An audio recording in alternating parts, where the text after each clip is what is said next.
Dalam nama Bapa dan Putra dan Roh Kudus. Amin. Allah yang berbelas kasih, sabda-Mu adalah terang dan pelita hidup kami. Bimbinglah kami oleh Roh Kudus-Mu. Amin. Shalom, Bapak, Ibu, dan saudara-saudari dalam Kristus Yesus. Salam sejahtera dan damai beserta Yesus Kristus. Marilah kita membaca, mendengarkan, dan merenungkan firman Allah.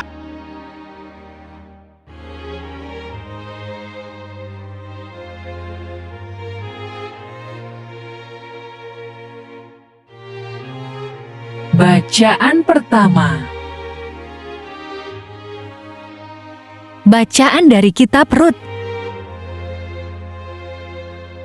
Naomi itu mempunyai seorang sanak dari pihak suaminya, seorang yang kaya raya dari kaum Elimelek, namanya Boas. Maka Rut, perempuan Moab itu, berkata kepada Naomi, "Biarkanlah aku pergi ke ladang, memungut bulir-bulir jelai di belakang orang yang murah hati kepadaku." Dan sahut Naomi kepadanya, "Pergilah, anakku." Pergilah ia, lalu sampai di ladang dan memungut jelai di belakang penyabit-penyabit. Kebetulan ia berada di tanah milik Boas yang berasal dari kaum Elimelek. Sesudah itu berkatalah Boas kepada Rut, "Dengarlah dahulu, anakku. Tidak usah engkau pergi memungut jelai ke ladang lain, dan tidak usah juga engkau pergi dari sini. Tetapi, tetaplah dekat pengerja-pengerjaku perempuan. Lihat saja ke ladang yang sedang disabit orang itu. Ikutilah perempuan-perempuan itu dari belakang. Sebab, aku telah memesankan kepada pengerja-pengerja lelaki jangan mengganggu engkau. Jika engkau haus, pergilah ke tempayan-tempayan dan minumlah air yang dicedok oleh pengerja-pengerja itu." Lalu, sujudlah Rut menyembah dengan mukanya sampai ke tanah dan berkata kepadanya, "Mengapakah aku mendapat belas kasihan daripadamu sehingga Tuhan memperhatikan aku? Padahal aku ini seorang asing?" Boas menjawab, "Telah dikabarkan orang kepadaku, dengan lengkap segala sesuatu yang engkau lakukan kepada mertuamu sesudah suamimu mati, dan bagaimana engkau meninggalkan ibu bapamu, dan tanah kelahiranmu serta pergi kepada suatu bangsa yang dahulu tidak engkau kenal." Lalu Boas mengambil Rut, dan perempuan itu menjadi istrinya, dan dihampirinyalah dia. Maka atas karunia Tuhan perempuan itu mengandung, lalu melahirkan seorang anak laki-laki. Sebab itu perempuan-perempuan berkata kepada Naomi, "Terpujilah Tuhan yang telah rela menolong engkau pada hari ini dengan seorang penebus. Termasyurlah kiranya nama anak itu di Israel. Dan dialah yang akan menyegarkan jiwamu dan memelihara engkau pada waktu rambutmu telah putih. Sebab menantumu yang mengasihi engkau telah melahirkannya perempuan, yang lebih berharga bagimu dari 7 anak laki-laki." Dan Naomi mengambil anak itu serta meletakkannya pada pangkuannya, dan dialah yang mengasuhnya. Dan tetangga-tetangga perempuan memberi nama kepada anak itu. Katanya, "Pada Naomi telah lahir seorang anak laki-laki." Lalu mereka menyebutkan namanya Obed. Dialah ayah Isai, ayah Daud. Demikianlah sabda Tuhan. Syukur kepada Allah.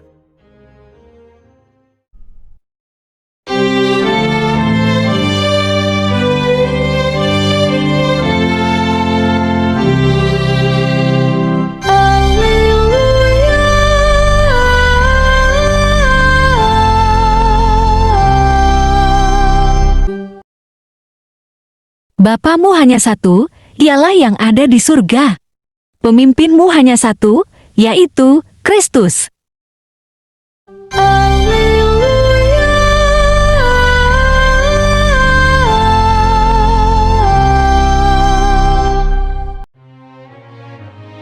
Tuhan bersamamu dan bersama rohmu.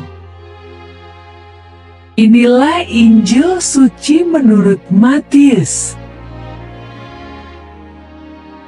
sekali peristiwa. Maka berkatalah Yesus kepada orang banyak dan kepada murid-muridnya, katanya, Ahli-ahli Taurat dan orang-orang Farisi telah menduduki kursi Musa. Sebab itu turutilah dan lakukanlah segala sesuatu yang mereka ajarkan kepadamu. Tetapi janganlah kamu turuti perbuatan-perbuatan mereka, karena mereka mengajarkannya, tetapi tidak melakukannya. Mereka mengikat beban-beban berat, lalu meletakkannya di atas bahu orang. Tetapi mereka sendiri tidak mau menyentuhnya. Semua pekerjaan yang mereka lakukan hanya dimaksud supaya dilihat orang. Mereka memakai tali sembahyang yang lebar dan jumbai yang panjang. Mereka suka duduk di tempat terhormat dalam perjamuan dan di tempat terdepan di rumah ibadat. Mereka suka menerima penghormatan di pasar dan suka dipanggil rabi. Tetapi kamu, janganlah kamu disebut rabi, karena hanya satu rabimu, dan kamu semua adalah saudara. Dan janganlah kamu menyebut siapapun Bapa di bumi ini, karena hanya satu Bapamu, yaitu Dia yang di sorga. Janganlah pula kamu disebut pemimpin, karena hanya satu pemimpinmu, yaitu Mesias. Barang siapa terbesar di antara kamu, hendaklah ia menjadi pelayanmu. Dan barang siapa meninggikan diri, ia akan direndahkan. Dan barang siapa merendahkan diri, ia akan ditinggikan. Demikianlah sabda Tuhan. Terpujilah Kristus. Renungan Injil.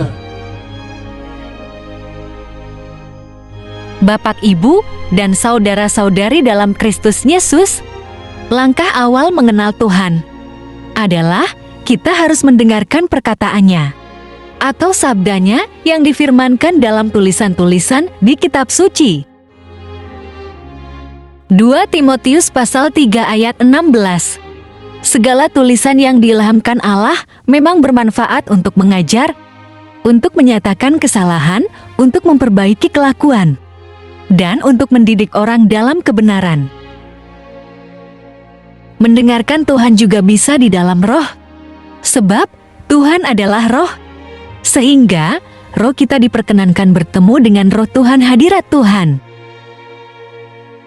Yohanes pasal 4 ayat 24.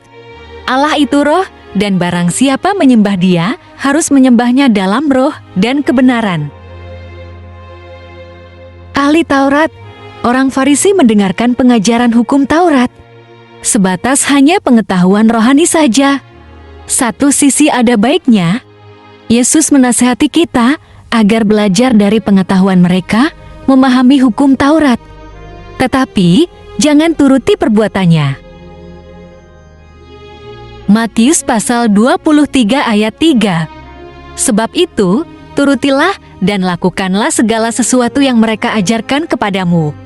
Tetapi, janganlah kamu turuti perbuatan-perbuatan mereka, karena mereka mengajarkannya, tetapi tak melakukannya. Berarti, mendengarkan saja belum cukup, bila tidak disertai dengan perbuatan yang sesuai dengan yang didengarkannya. Bapak, Ibu, dan saudara-saudari dalam Kristus Yesus, mari kita buka Injil Yakobus pasal 1 ayat 25. Barang siapa meneliti hukum yang sempurna, yaitu hukum yang memerdekakan orang, dan ia bertekun di dalamnya. Jadi bukan hanya mendengar untuk melupakannya, tetapi sungguh-sungguh melakukannya, ia akan berbahagia oleh perbuatannya. Setelah mendengar firman Tuhan, maka kita menekuni hingga temukan makna terdalam disampaikan firman Tuhan, sehingga kita mau melakukan segala sesuatu yang difirmankan dengan hati gembira dan setulus hati. Mari kita lihat kembali Injil Yakobus. Yakobus pasal 1 ayat 22. Hendaklah kamu menjadi pelaku firman dan bukan hanya pendengar saja. Sebab, jika tidak demikian kamu menipu diri sendiri. Selanjutnya, Yesus mengatakan orang Farisi dan ahli Taurat menduduki kursi Musa. Apa maksudnya? Ahli Taurat dan orang Farisi banyak yang jadi rabi atau guru yang mengajarkan hukum Taurat. Mereka suka dipanggil karena ingin orang lain meninggikan dirinya, sehingga mereka menjadi sombong dan congkak hati. Mereka mengejar kuasa dan jabatan, sehingga Yesus mengatakan bahwa mereka menduduki kursi Musa. Artinya, berwenang untuk mengajarkan ajaran dan menafsirkan dan menyelenggarakan hukum. Berhati-hatilah jika Anda ingin menduduki jabatan di bidang rohani, dengan tujuan mengejar kuasa dan kepentingan ingin ditinggikan, serta dipuji orang, maka Anda termasuk menduduki kursi Musa. Anda bisa menyembunyikan motivasi dan tujuan ingin menduduki kursi Musa. Tapi Tuhan tahu meski banyak orang tak tahu. Yesus mengingatkan bahwa Matius pasal 23 ayat 12, barang siapa meninggikan diri, ia akan direndahkan, dan barang siapa merendahkan diri, ia akan ditinggikan. Bapak, Ibu, dan saudara-saudari dalam Kristus Yesus, menjadi pelaku firman adalah solusi yang terbaik supaya tidak terjebak keinginan menduduki kursi Musa.